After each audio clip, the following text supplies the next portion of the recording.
हर हर महादेव। देवों का देव महादेव जी के चरण में प्रणाम करती हूँ, मेरा प्रणाम स्वीकार हो।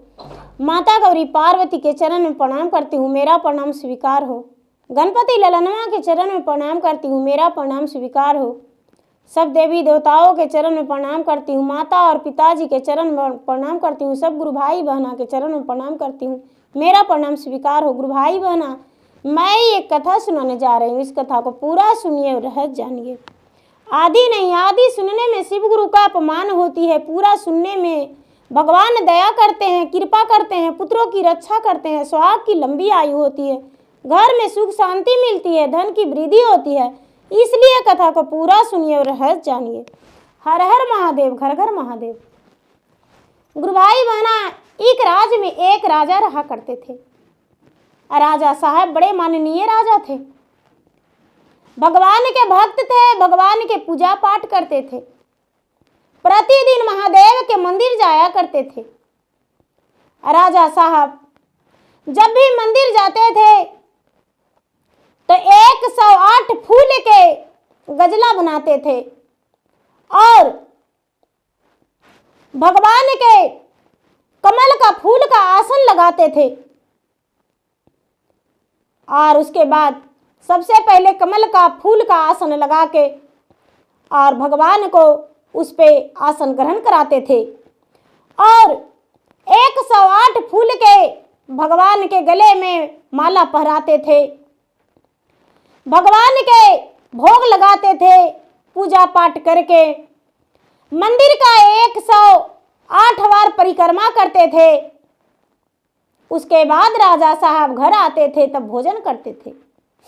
राजा साहब के एक मालिन थी। राजा साहब के राज दरबार में प्रतिदिन रोज फूल पहुंचाती थी, माला गूंथ के देती थी। सुबह सुबह मालिन बगीचे में जाती थी, फूल तोड़ती थी और राजा के राज द्वार में फूल और हार पहुंचा देती थी। लेकिन दीदी मालिनी जो थी, जब कमल के फूल लेने के लिए तालाब में जाती थी तो एक फूल निकाल के सबसे पहले भगवान के मंदिर में अर्पित कर देती थी। प्रतिदिन मंदिर में अर्पित कर देती थी और भगवान से ही कहती थी कि हे भगवान, आपके दासी राजा हैं लेकिन राजा का दासी हम हैं। हे भगवान, राजा कहते हैं कि हमसे पहले मंदिर कोई नहीं जाए। भगवान, आप तो किसी के बस में नहीं हैं। राजा साहब से हम चुप्पे आते हैं आपके मंदिर में, मुझे भी बहुत मन करता है पूजा करने का, लेकिन क्या करूं भगवान, हम बेबस हैं, हम एक राजा के दासी हैं, हम उनके घर के नौकर हैं, माली हैं, फूल तोड़कर राजा के देते हैं। यदि आपको हम पहले दिखावे में पूजा कर देंगे तो राजा साहब मुझे फांसी पर चढ़ा देंगे। हे भगवान, आप मेरा फूल स्वीकार करें। एक फूल कमल का प्रतिदिन महादेव के मंदिर में माली चढ़ा दिया करते थे, मालिन करती थी और चढ़ा के चुपचाप लौट जाती थी। नहीं तो जल चढ़ाती थी और नहीं तो प्रसादी चढ़ाती थी, क्योंकि राजा साहब के कहना था कि पूरे राज्य में हम अकेला पूजा करेंगे और किसी को भी हम पूजा नहीं करने देंगे। पूरे राज्य का मालिक हम हैं, पूरे राज मेरा इशारे पे नाचता है। राजा बहुत अच्छा थे, बहुत धार्मिक थे, लेकिन राजा किसी को पूजा नहीं करने देते थे अपना मंदिर में। राजा साहब अपना मंदिर में जाते थे। धीरे धीरे समय बीत रहा था दीदी। एक दिन का बात है कि राजा साहब प्रतिदिन घोड़े सवार होकर और घूमने जाते थे, पूरे नगर में चक्र लगाते थे कि कौन मेरा प्रजा सुखी है, कौन दुखी है, कौन किस तरह से है। रोज राजा चक्कर लगाते थे और सुख दुख सबसे पूछते थे। एक दिन का बात है कि राजा साहब घोड़े सवार होकर निकले, और जब घोड़े सवार होकर निकले तो एक बुढ़िया बीमार थी। उसका घर में कोई नहीं था, सो पूरे गांव मोहल्ले का लोग उसके दरवाजे पर खड़े थे और सब लोग आवाज लगा रहे थे कि बूढ़ी माता दरवाजा खोलिए, दरवाजा खोलिए। लेकिन बूढ़ी माता के शरीर से प्राण पखेरु उड़ चुका था। बूढ़ी माता के शरीर में प्राण पखेरु नहीं था। बूढ़ी माता अपने प्राण को त्याग चुकी थी, तो दरवाजा उठकर कैसे खोलती? उसका नहीं बेटा नहीं बेटी कोई नहीं थे। राजा साहब भीड़ देखकर उस बुढ़िया के दरवाजे पर चले गए और जाकर लोगों से पूछने लगे, अरे भाई क्या बात है, आज यहाँ पर बड़ा भीड़ लगाए हो। सब कोई राजा को देखकर नमस्कार किए और राजा से बताए, राजा साहब ये बुढ़िया थी, इसका कोई बेटा बेटी नहीं था, जो कि आपके राज दरबार से इसके लिए भोजन और वस्त्र आता था। आज बुढ़िया दरवाजा नहीं खोल रही है, क्या कारण हो सकता है? राजा साहब इजाजत दिए। अरे कुछ लोग बुढ़िया का दरवाजा तोड़कर देखो, शायद बुढ़िया ज्यादा बीमार होगी, इसीलिए दरवाजा नहीं खोल रही है। लोगों ने राजा साहब के कहने पर बुढ़िया का दरवाजा तोड़ दी और तोड़कर अंदर गए। देखते हैं बुढ़िया नहीं सुग नहीं बुक कर रही थी। बुढ़िया तो चारपाई से भी नीचे गिरी हुई थी और बुढ़िया का प्राण पखेरु शरीर में नहीं था। लोग शोर मचाए, राजा साहब बुढ़िया मर चुकी है। राजा साहब सबको ऑर्डर दे दिए, अरे ऐसा करो, इस बुढ़िया के शमशान घाट ले जाकर अग्नि संस्कार कर दो, उसके बाद मेरे पास आना। इतना कह के राजा साहब जब जाने लगे, बुढ़िया का देखभाल में राजा साहब का देर हो गया था। तभी राजा साहब देख रहे हैं कि मालिन जो थी तालाब से फूल निकालकर और सीधा महादेव के मंदिर गई, और महादेव के मंदिर में एक फूल माता भोलेनाथ के मंदिर में अर्पित कर दी मालिन। उसके बाद माँ भवानी के मंदिर गई, अंजलि में बेली चमेली का फूल ली और माता भवानी के मंदिर में भी बेली चमेली का फूल अर्पित कर दी, और उसके बाद डलवा उठाकर सीधे राज दरबार चली गई। राजा साहब मालिन को देखकर गुस्से में आग बबूले हो गए। उनका तो गुस्सा जमीन से आसमान खिल गया था। राजा किसी को बस में नहीं थे, जितना गुस्से में थे। राजा किसी को बात सुनने का तैयार नहीं थे। तमतमाते राज दरबार गए, राजमहल गए। राजमहल में जाकर सबसे पहले स्नान किए, स्नान करके पूजा का थाल लिए। मालिन से पूछे, अरे मालिन मेरा पूजा का फूल कहाँ है? मालिन बोली, महाराज मैं तो डलवे में फूल प्रतिदिन की तरह आज भी मंदिर के द्वार पे रख दिए हैं, आप अपना फूल लेकर अंदर चले जाइएगा। राजा कहने लगे, अरे मालिन तू मुझसे झूठा बोली, तू मंदिर जाकर और पहले पूजा कर आई हो। मालिन बोली, नहीं महाराज मैं कोई पूजा नहीं किया हूँ, मैं कोई मंदिर नहीं जाती हूँ। महाराज भला आपसे झूठ क्यों बोलेंगे? इतना बात सुनते ही राजा गुस्से से तलमलाते हुए बोले, अरे तू झूठ क्यों बोलती हो? आज तो तुम्हारा खैर नहीं, पूजा करके मुझे आने दो, उसके बाद तुम्हारा सजा हम सुनाएंगे। राजा साहब ने पूजा करने के लिए मंदिर में चले गए और मंदिर में जाकर पूजा पाठ किए, लेकिन मन में उसके लिए राजा के मन में भगवान के लिए कोई पूजा पाठ भक्ति का आस्था नहीं था। कोई भगवान को नाम नहीं ले रहे थे। राजा को मन में यही चल रहा था कि जल्दी से हम मंदिर से चले जाएं और मालिन को फांसी का सजा सुना दे। वो तो प्रतिदिन आज की तरह मंदिर में चढ़ाती होगी, लेकिन राजा साहब मंदिर में जाते ही फूल को खोज करने लगे। अरे हम तो कमल का फूल हाथों में लेकर मालिन को मंदिर में ढुकते देखे और फूल लेकर निकली नहीं। पूजा तो कर दी होगी, लेकिन वो पूजा करती थी, भगवान के शरण में एक फूल चढ़ाती थी। ओ भगवान कैलाश पर्वत पे अपने फूल को पहुंचा लाते थे, माता पार्वती को आसन लगा देते थे और कैलाश पर्वत पे एक फूल प्रतिदिन मालिन के नाम से जमा हो जाता था।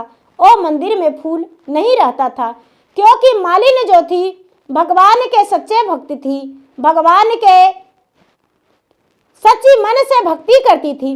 राजा गए, फूल नहीं मिला।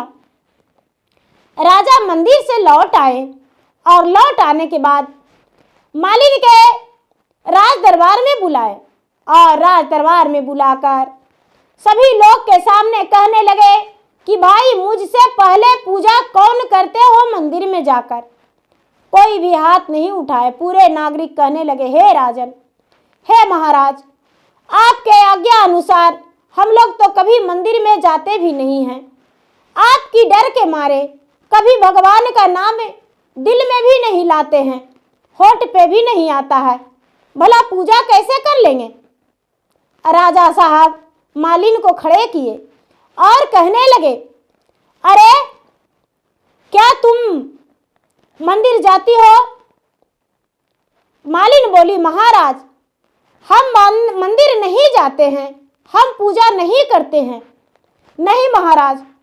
राजा कहने लगे, मैं आंखों से देखा हूं और अभी इसी वक्त तुम्हें फांसी का सजा सुनाते हैं। राजा साहब मालिन को फांसी का सजा सुना दिए मंदिर जाने का जुर्म में।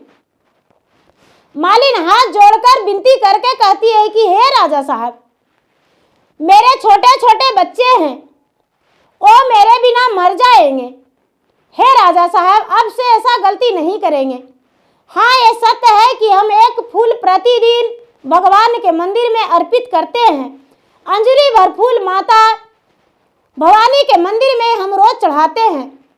लेकिन हे भगवान, हे राजन, आप मुझे फांसी का सजा मत सुनाइए। मालिन जो थी रोती गिड़गिड़ाती राजा के पांव में लिपट गई। राजा को तनिक भी दया नहीं आया। राजा तो दया के पात्र थे ही नहीं। राजा को तनिक दया नहीं आया और फांसी का सजा सुना दिए। जब फांसी का सजा सुना दिए तो जल्लाद ने लेकर मालिन को फांसी को पर चढ़ा दिए, जहां तक कि माली को भी उसके घर से ले आए और फांसी पर चढ़ा दिए। जब सूली पर चढ़ा रहे थे, फांसी पड़ने का समय आया तो मालिन याद करती है भगवान के, भगवान भोलेनाथ के, मैया पार्वती के। हे भगवान, क्या मैं इतना अपराधी हूं? क्या मैं इतना गलत हूं? आपके मंदिर में फूल चढ़ाने से मुझे फांसी का सजा मिल जाएगा। ई राजा को सदा दास बन के हम फूल ले जाकर देते रह गए। लेकिन माता, क्या मुझे हक नहीं था कि अंजलि भर फूल आपके चरण में मैं अर्पित करूं? हे भगवान भोलेनाथ, आप तो 3 लोक के मालिक हैं। आप तो 3 लोक के रखवाली करते हैं। आप तो देवों का देव महादेव हैं। आप तो कालों का काल महाकाल हैं।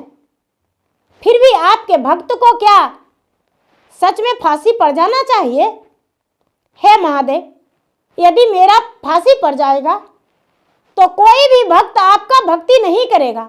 जैसे राजा एक पूजा करता है, उसी तरह बस पूरे देश में एक ही लोग आपका नाम लेगा। हे भगवान, मेरे बच्चे को रक्षा करना। मैं तो फांसी पर चढ़ रहा हूं। माली और मालिन दोनों भगवान को याद करने लगे। माली कहते हैं, हे भगवान, मेरा पत्नी शायद चोरी की होगी फूल का, और मैं तो कुछ भी नहीं किया, लेकिन फिर भी मुझे फांसी का सजा क्यों मिल रहा है भगवान? दोनों भगवान का आराधना करने लगे। जब फांसी का समय हुआ तो राजा के सामने बड़े बड़े सर्प पूरा गिड़गिड़ाने लगा, पांव में लिपटने लगा, पूरा गरजने लगा, आओ हाँ पूरा करने लगा। राजा जो है कहते हैं, अरे मेरा जान बचाओ, मेरा जान बचाओ। जो फांसी दे रहे थे उनके सामने बड़े बड़े सर्प लौटने लगे। फांसी जो देने वाले थे वो कहने लगे, मेरा जान बचाओ, मेरा जान बचाओ। अब पूरे नगर में हाहाकार मच गया, चारों ओर सर्प ही सर्प लौटने लगा। अब ऐसा देखकर लोग कहने लगे, ऐसे कैसे हो सकता है। तभी राजा को याद आया, हे भगवान, मैं तो लगता है निर्दोष को सच में ही दंड दे रहा हूं। लेकिन फिर भी राजा को मन में एक ख्याल नहीं आया कि उसे फांसी पर से उतार दूं। जो भी अपराधी थे, जो भी वहां पर जल्लाद थे, जो फांसी देने गए थे, उसे मन में ख्याल आया, भला इसका प्राण लेने से हो सकता है मेरा जान बच जाए। उसे फांसी पर से उतार दिए और दोनों माली और मालिन को प्राण को बचा लिए। लेकिन दोनों बोले कि भाई अपना प्राण बचाकर इस राज से हट जाना। जल्लाद राजा के पास गए। राजा के पूरे पांव हाथ में सर्प लिपटे हुए थे। राजा बंधक बन के सर्पों के बीच जमीन पर गिरे हुए थे, जहां तक कि रानी भी बेहोश पड़ी थी। रानी का पूरा शरीर में भी सर्प लिपटा हुआ था। अब राजा साहब भगवान की याद कर रहे हैं, हे भगवान, हे महादेव, मैं तो आपका भक्ति करता हूँ, फिर भी आपका गले का नाग मेरे तन में कैसे लिपटा। रानी कहती है, हे भगवान, जो भी गलती किए होंगे वो तो राजा किए होंगे, लेकिन मुझे इतना बड़ा सजा क्यों मिल रहा है। लेकिन राजा रानी का दोनों का कंठ पर प्राण आ गया। माली और मालिन दोनों दौड़ते भागते राजा के पास गए क्षमा मांगने। तभी देखते हैं कि राजा और रानी का तन में पूरा शरीर में सर्प जो है बंधक बना लिया है, पूरा शरीर जकड़ लिया है। राजा रानी दोनों अपने प्राण का भीख भगवान से मांग रहे हैं। माली और मालिन दोनों भगवान के याद करके नमन करने लगे, हे भगवान, मेरे राजा को प्राण को बचा लीजिए। आखिर राजा को इतनी बड़ा क्यों सजा दे रहे हैं। राजा को शरीर में पूरा सर्प जकड़ लिया है, चारों ओर पूरे नगर में सर्प ही सर्प लौट रहा है, इनका शरीर का छोड़ दीजिए। तभी भगवान भोलेनाथ स्वयं प्रकट हुए राजा के सामने और पूरा कस के जोर से हाहाकार ठठाकर हंसने लगे। राजा का शरीर का जो सर्प था छूटकर सब अंतर्ध्यान हो गया, अदृश्य हो गया और भगवान भोलेनाथ वहां विराजमान हो गए।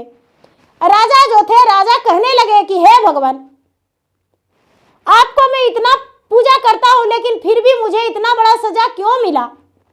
भगवान कहते हैं, हे राजन, तेरा मन का घमंड तोड़ने के लिए मुझे ये सब करना पड़ा। तूने एक निर्दोष प्राणी को आज फांसी का सजा दे दिया, उसका प्राण ले लिया। राजा कहने लगे, नहीं महाराज, ये मंदिर मेरा हाथों का बनाया हुआ था और मैं उसमें पूजा चाहता हूं कि अकेला करूं, कोई भी पूजा नहीं करे, कोई भी राज में मेरा भगवान का नाम नहीं जापे। भगवान कहने लगे, हे दुष्ट राजा, तू आप स्वार्थी हो, जो अपने स्वार्थ में जीता है वो कभी खुश नहीं रहता है। तुम्हारा से अच्छा और सच्चा ये माली मेरा भक्त था और मालिन, क्योंकि तुमने तो धन के लालच में मेरा पूजा करता था और कहता था कि हे भगवान, मुझसे ज्यादा किसी को धन मत देना। लेकिन ए मालिन प्रतिदिन जाकर मेरा मंदिर में एक फूल अर्पित करती थी और कहती थी कि हे भगवान, मेरा फूल आप स्वीकार कर लीजिए, इसे आसन ग्रहण कीजिए, और इतना से ज्यादा कुछ नहीं कहती थी। लेकिन हे राजन, जब भी तूने पूजा किया तो यही बोला, हे भगवान, मेरा राज में मेरा ही नाम हो, मुझसे ज्यादा किसी का नाम नहीं हो। हे भगवान, मुझे इतना धन देना जिसमें संसार में किसी को उतना नहीं देना। तूने अपना स्वार्थ में जीवित रहा और पूजा किया, और इन्होंने निस्वार्थ होकर पूजा किया। इसीलिए राजा ध्यान रखना, भगवान किसी को बस में नहीं होते हैं, सिर्फ प्रेम के बस में होते हैं। जो भगवान के सच्चे मन से पुकारता है, श्रद्धा से भक्ति करता है, उसका बस में भगवान बंध जाते हैं। और तूने तो धन का गुरूर में पूजा किया, धन का लालच में पूजा किया, इसीलिए राजन तुम्हें ये सजा मिला। राजा जो था, राजा हाथ जोड़कर भगवान के सामने झुक गए और कहने लगे, हे भगवान, आज से ऐसा नहीं करेंगे। पूरे देश में, पूरे राज्य में राजा ऐलान करवाए, मंदिर किसी का नहीं होता है, मंदिर तो भगवान का होता है, भगवान का पूजा सब करना। आज से सब लोग मंदिर जाएंगे और भगवान का नाम लेंगे, भगवान का पूजा पाठ करेंगे। राजा सब लोगों के पूजा करने का इजाज़त दे दिए। वहाँ के पूरे राज्य का लोग सब पूजा पाठ करने लगे। और जो मालिन थी, मालिन को राजा साहब कहने लगे कि अरे तुम मेरा गुरु हो और मैं राजा हूँ, तो क्या मैं तुम्हारा शिष्य हूँ। मालिन बोली, हे भगवान, राजा तो राजा होते हैं, प्रजा तो प्रजा होते हैं, इसीलिए मैं प्रजा हूँ और आप मेरे राजा हैं, तो भला मैं कैसे गुरु, आप कैसे शिष्य। कहते हैं भगवान कि नहीं, ऐसा बात नहीं है, ऐसा बात नहीं है। जो गुरु थे वो तो वन में रहते थे और श्री रामचंद्र महल में रहते थे, लेकिन फिर भी उन्हें वन में भगवान ले जाकर और राक्षसों को वध करवाए थे। गुरु ले गए थे भगवान को और राक्षसों को वध करवाए थे। और फिर भी भगवान श्री राम अपने गुरु को गुरु माने थे और गुरु को सेवा करते थे, गुरु को आज्ञा को पालन करते थे। उतना बड़ा राजा होकर भी, भगवान होकर भी गुरु को आज्ञा को पालन करते थे। इसीलिए तुम एक मालिन हो और हम एक राजा हैं, हम तुम्हें गुरु मानते हैं। माली को बोले कि तुम मेरे गुरु हो और मैं तुम्हारा शिष्य हूँ। आज से मंदिर में जाने के लिए कोई रुकावट नहीं, कोई भी पहले जाके पूजा कर सकता है, जब मेरा मर्जी होगा तब करेंगे और जिसका जब मर्जी होगा जब करेगा। राजा सबको पूजा करने का इजाज़त दे दिए। जो मालिन थी सुबह उठती थी, भगवान के भक्ति करती थी, पूजा पाठ करती थी, राजा के लिए भी हार गूंथ कर लाकर देती थी और राजा भी पूजा करते थे, लेकिन किसी का बस में कोई नहीं। तो दीदी, मंदिर जाने से भला कोई कैसे रोक सकते हैं। राजा का गुरूर था कि मैं राजा हूँ तो सबसे पहले हम मंदिर जाएंगे, लेकिन ऐसा नहीं होना चाहिए। पूजा पाठ तो सभी अपने मन से करते हैं और अपना समय से करते हैं, जब जिसका समय मिलता है तभी करते हैं। कोई 4 बजे सुबह में भी कर लेते हैं, तो कोई 6 बजे करते हैं, तो कोई 10 बजे भी करते हैं। पूजा पाठ करने का कोई समय नहीं। भगवान जो है, भगवान सब घड़ी अपने स्थान में ही रहते हैं, भगवान कहीं जाते नहीं हैं। भगवान तो भक्त के बस में रहते हैं। जो सच्चे मन से भगवान का भक्ति करता है उसके बस में भगवान हो जाते हैं, बंध जाते हैं प्रेम में। भगवान किसी मंदिर में भी नहीं रहते हैं और किसी के घर में भी नहीं रहते हैं। भगवान तो बस मन के मंदिर में रहते हैं। दीदी भैया, आप जहाँ बसा के रखेंगे भगवान को, वहीं बस जाएंगे। भगवान ये नहीं कहते हैं कि ऊंचा महल है तो उसमें हम रहेंगे, ये झोपड़ी है तो इसमें नहीं रहेंगे। भगवान तो बस भक्त के बस में बंध गए भगवान। तो प्रेम से बोलिए शंकर भगवान की जय।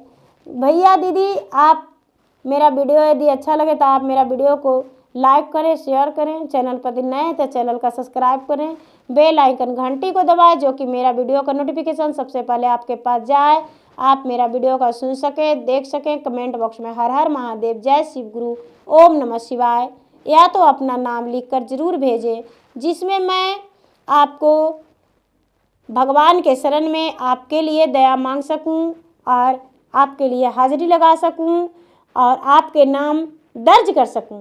तो प्रेम से बोलिए शंकर भगवान की जय। हर हर महादेव, घर घर महादेव।